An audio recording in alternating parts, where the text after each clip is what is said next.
Shop Time with Peter Brown is a woodworking, lathe, and art resin channel. It's mostly dedicated to the ironic creation of items in spite of themselves. Things such as a throwing star made from yarn or a cereal bowl made from actual cereal.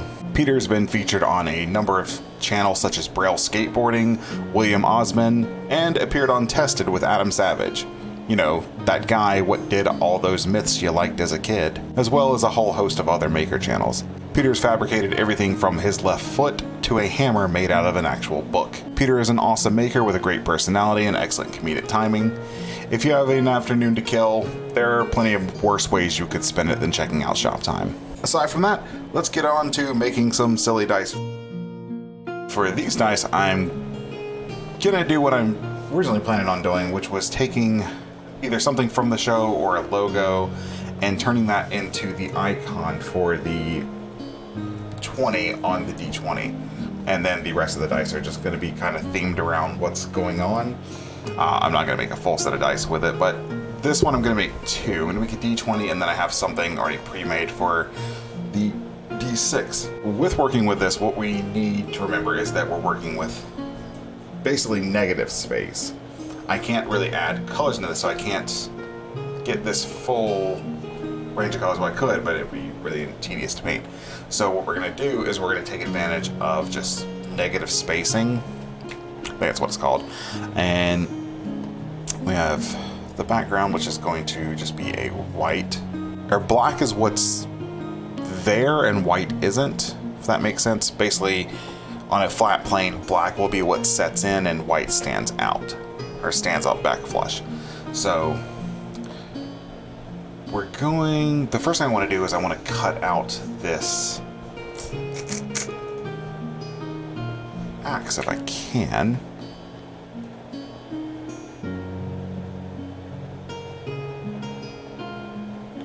And if my computer could never do that again, that would be great. The rest of everything on here is going to go black. So select all and invert. Let's grab the head here. Everything inside of the mustache. I don't know how well this is going to show up, but...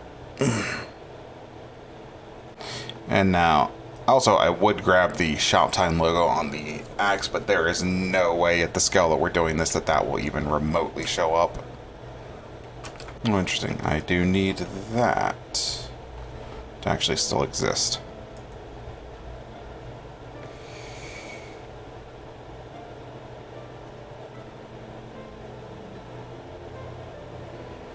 Otherwise, that's not going to really work very well.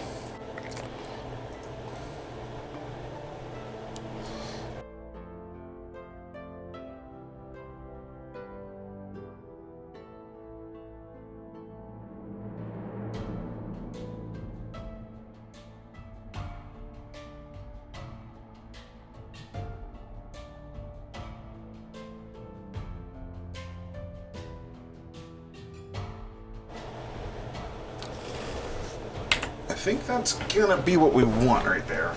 It's gonna be a very simplified version.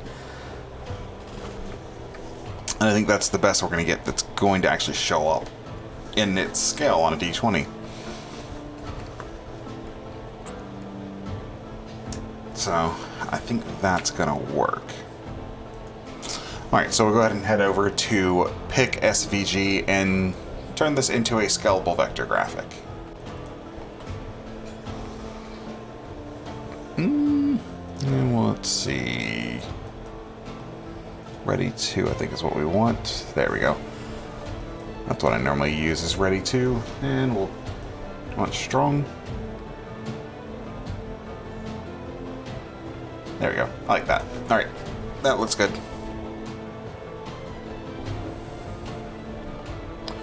Alright, go into File and import our scalable vector graphic. I don't know how I haven't already saved that, but there we go. Logos, Peter. And I think we first need to scale it up because it starts out really small. Not you. Alright, center, G, there. Oh, that actually looks lovely. Alright, so we're going to go ahead and delete you. That looks lovely. I love that. That looks lovely. I very much appreciate that. I like that. That's cool. Alrighty, and go ahead and select you. Convert to mesh, because we're done with that. Alright, and now go through the rest of the process of adding depth to these.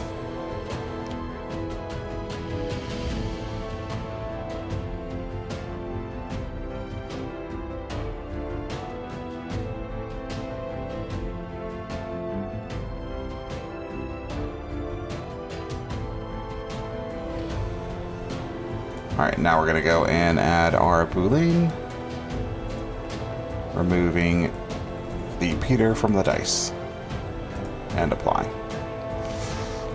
Well, it does help if I am selecting the right object.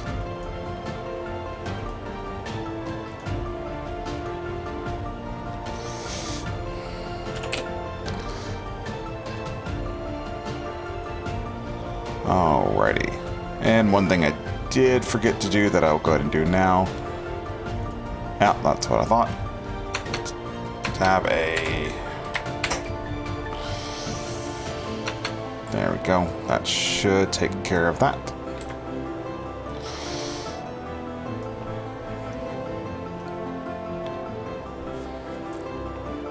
Yep, no more red. Alright, let's get rid of correct the normals.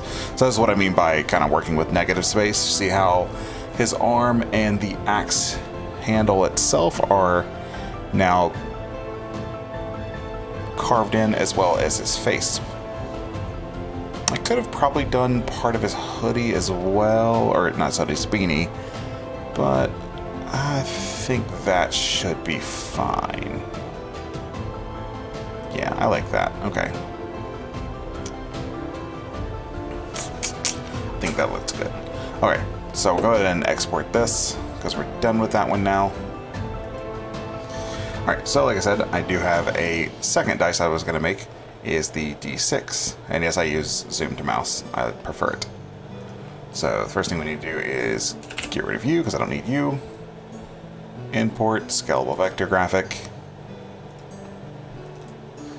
Shop time. Scale. Well, first of all, join those. Scale that up by the 1,000,000,000%.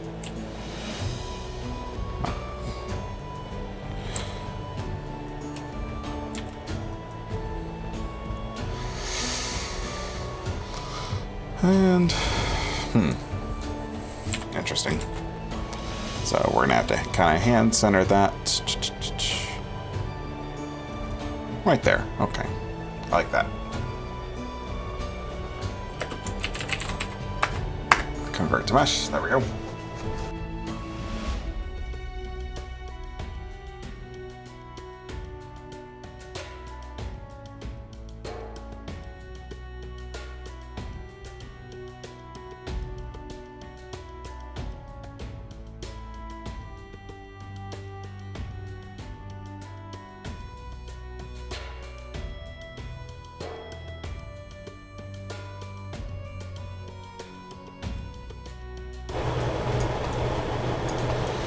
I like to overlap the beds just so they're a little bit easier to take off of the plate.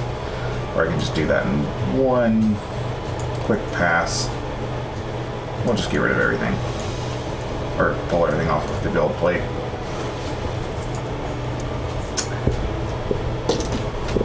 Alrighty. So, settings if you're curious. I'm using an LD2R printer from Creality, and I use like ABS. I'm currently using like ABS Clear Blue. These are the settings I generally use. So, if you're curious.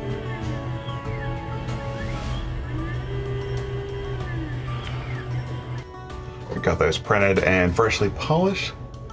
up to 220 grit just to get all of the sprues off. You see on the 20 face. So now we're going to go ahead and polish these up using Zona papers, going from Zona green, which is 30 microns, all the way up to Zona white, which is 1 micron.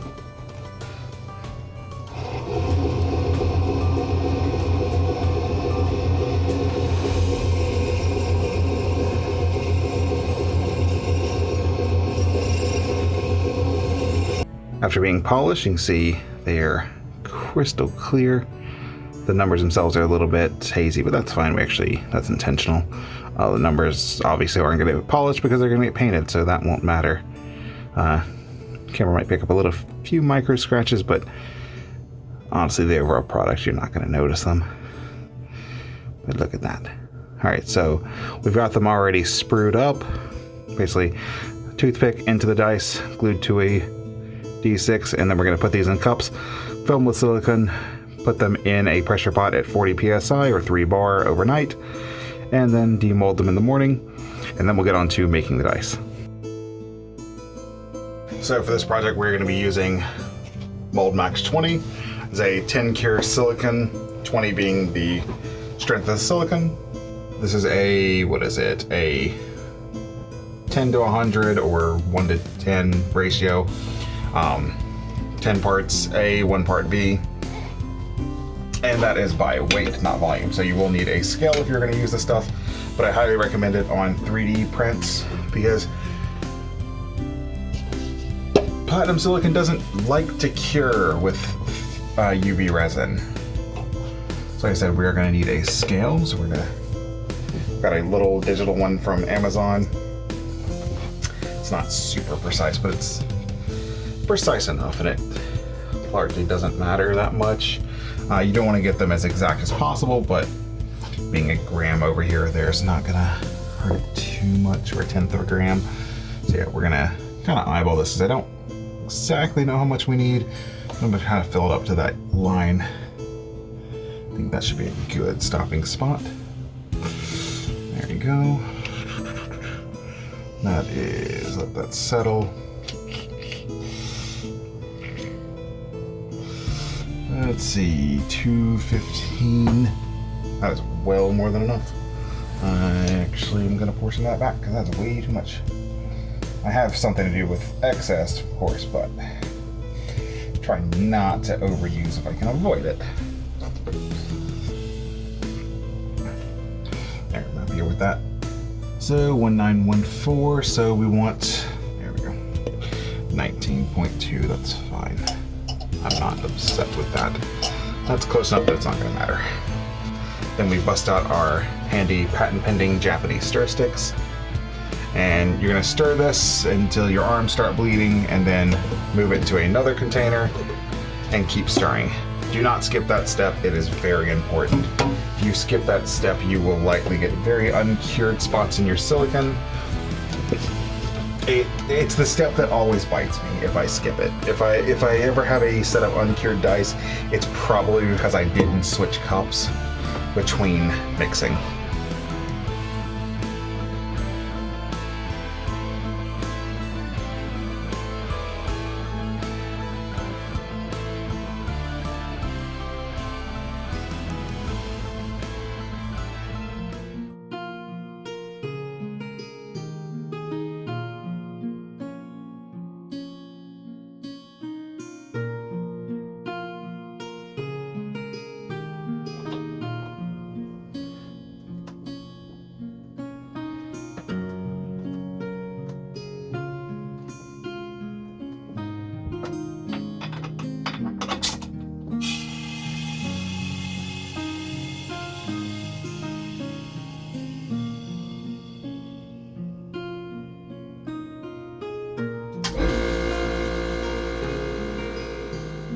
Now for the infill, or the stuff we're going to put in the dice, I decided that these dice are going to be gummy bear dice.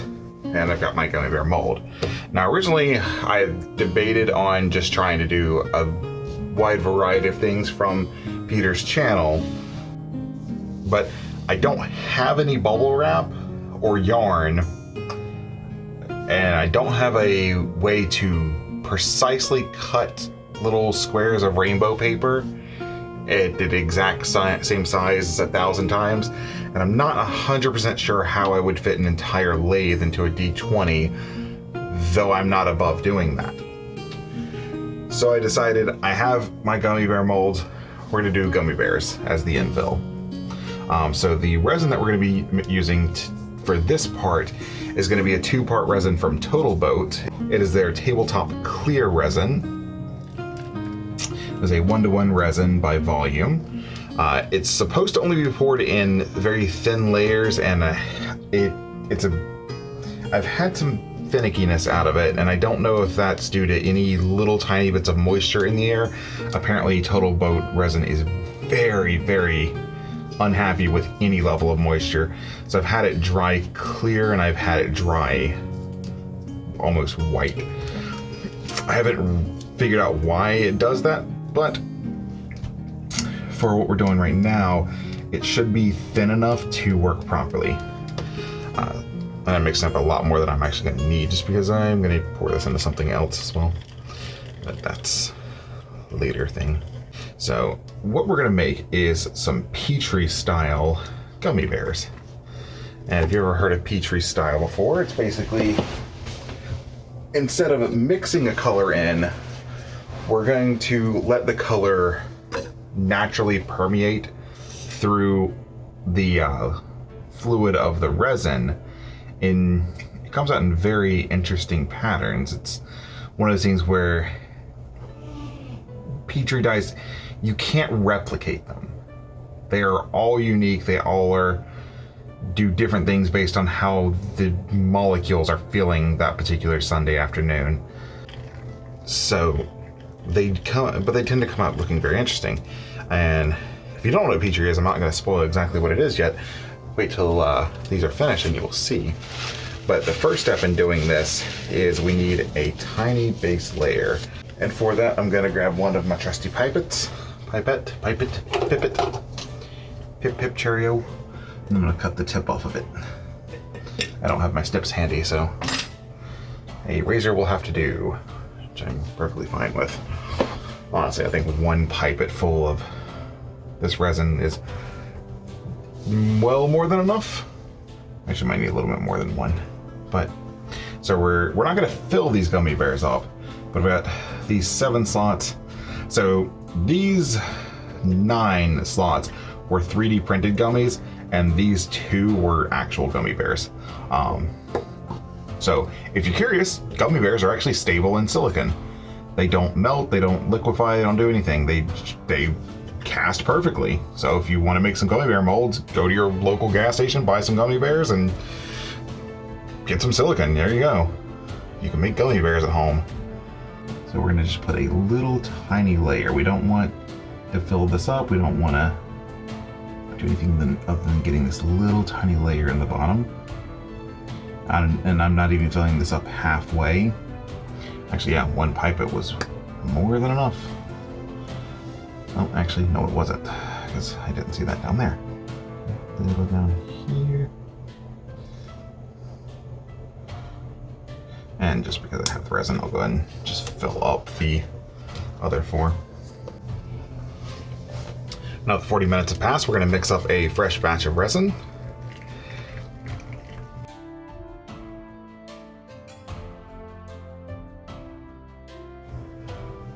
Now that we have this mixed, what you're going to need is your alcohol inks, and I've got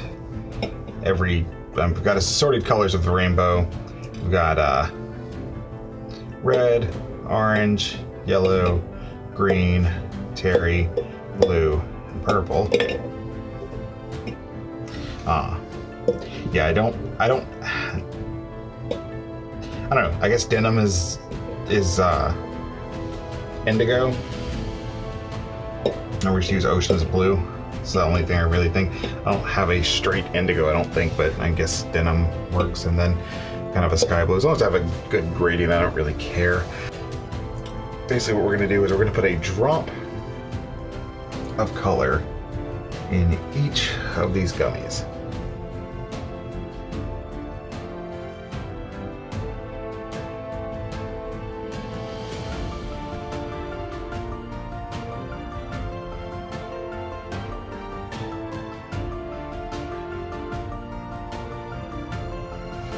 Alrighty, so now that we have the colors added, what you're going to want to add next is an alcohol ink sinker.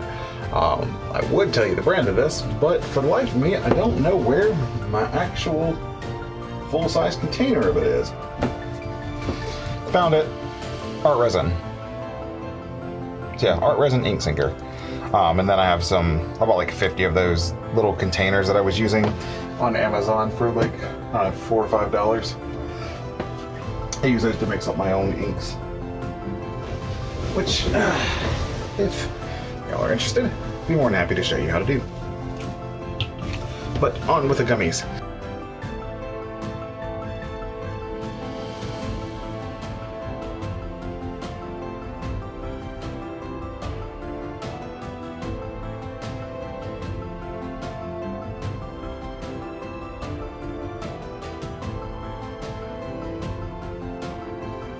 So giving these plenty of time to mix. Now we're going to put another layer of resin on top of it and go ahead and fill this up as much as you want it to be filled. Try to make sure you cover up as much of it as you can.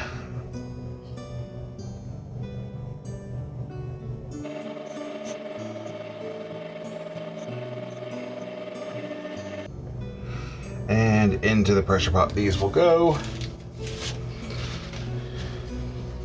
overnight, because this is a 12-hour cure resin. So overnight will be plenty of time for these. So we have our little Petri gummies out. I'm actually going to clean this one up a little bit. I'm going to take our snips and just kind of snip you off a little bit. But you can see the camera will focus on that. Look like little diseased gummy bears now. Makes me wonder if you could actually do a Petri style with food dye and actual gummy gelatin and actually make an edible version of these. That would be a very interesting thing to try. I might play around with that at some point. I don't know. I'll have to do more research on how that would work. I'm not sure what you would use as a sinker in food dye, but it's an interesting thought process. I don't know. But we have our molds pulled out. Got these. Here, we're not really going to be able to see that one on camera, but you see the little Shop Time logo in there. And what we're going to do is mix. I've got 4 pumps of each Part A and Part B of Art and Glow resin. So we're going to go and mix these up. And what do I want to do? Okay, I'm going to use some silver additive. I don't use my silver additive a lot, so let's grab that.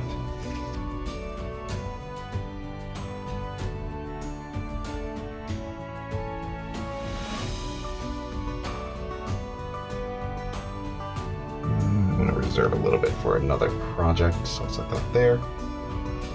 And continue to mix. So at this point, like I said, I want to really put our Reese liquid glitter in. Probably about 4 drops, I'd say. Should just about do it.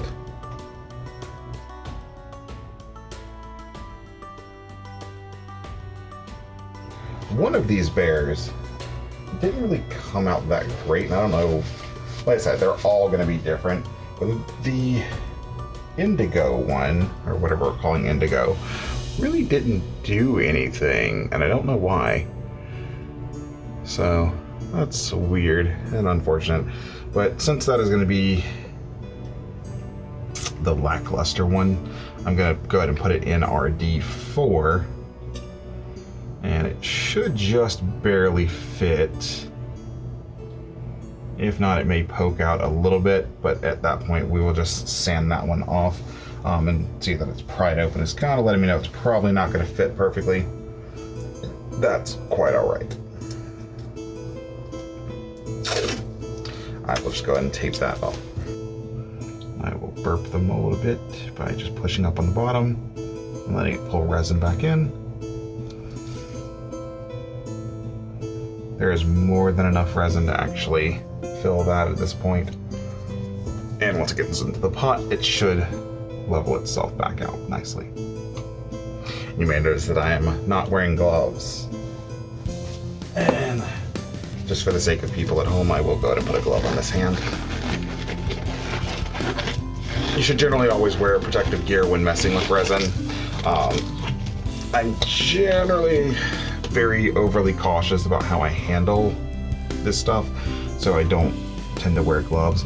And my whole philosophy on it is I wear gloves based on how likely it is for me to come in contact with the resin, which probably isn't a great policy, but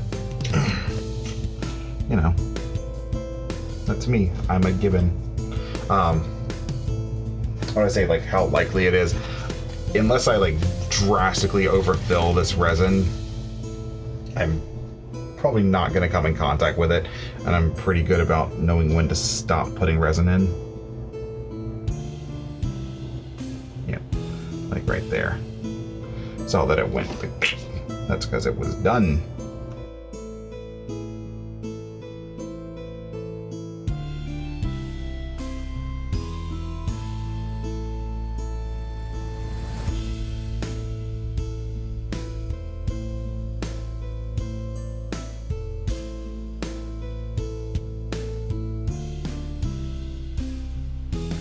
Alright, so these are all ready. They're all filled with resin.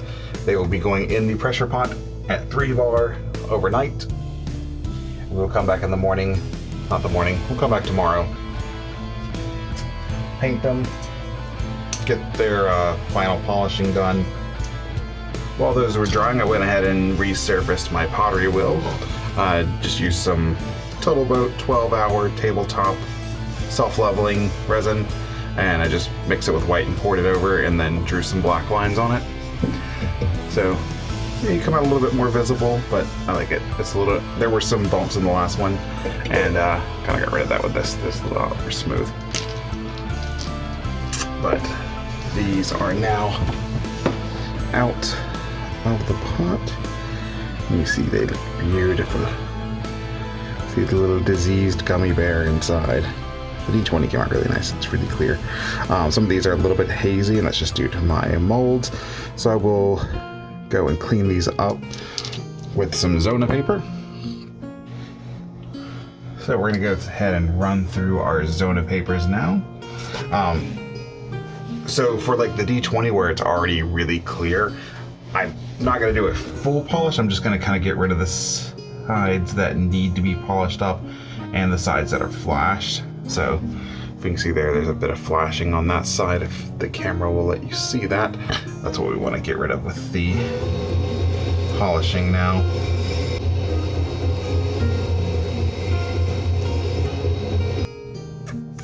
So now we are going to go on to painting these, and one of my friends on one of the Discords that I'm in said that I should paint these pink, and I don't know, might work. We can try it. If not, we'll just paint something else. So I don't actually have a pink in the traditional paint that I use. I normally use the Army Painter's War Paints, but I do have this kind of, I think it's a Target brand, acrylic satin, cherry blossom. So we can use that. Or we could just mix a red and a white, but I actually don't know where my white is currently, so that's a problem. Anyway.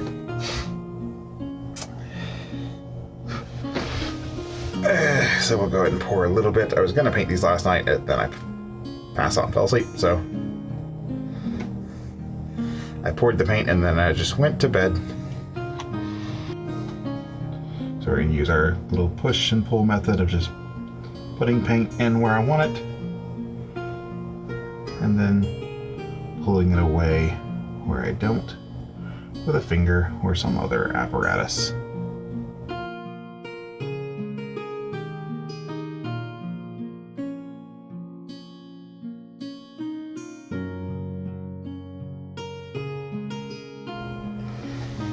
Alright, so now that we have those all painted,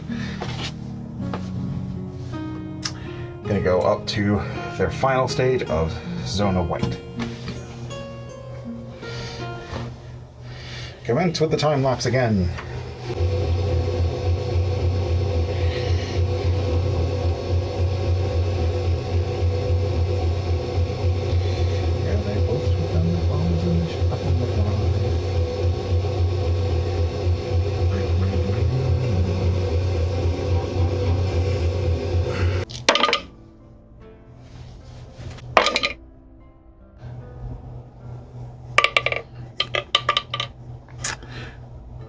So there they are, and especially show off the 2 specialty dice. Well, see the little lumberjack? You can see he's got his little axe and his little beanie. And then these shop time dice. I think these came out pretty beautiful. I actually like them.